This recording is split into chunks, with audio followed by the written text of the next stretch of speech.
తెరకొట్టే కారం రంగు రుచి ఆచి కారం పొడి. ఇక 77వ గణతంత్ర దినోత్సవ వేడుకలకు సికింద్రాబాద్ పరేడ్ గ్రౌండ్స్ లో అన్ని ఏర్పాట్లు పూర్తయ్యాయి.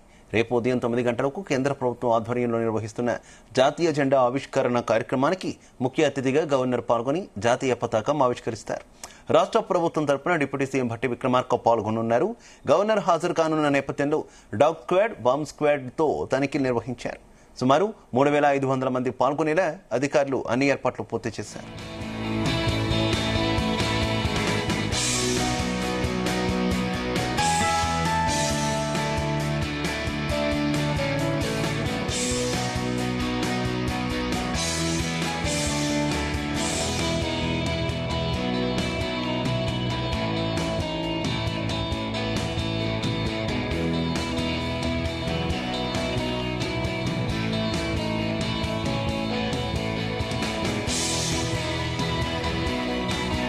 గుమగుమల వంటలే వంటలే తెరకొట్టే కారం రంగు రుచి ఆచి కారం పొడి.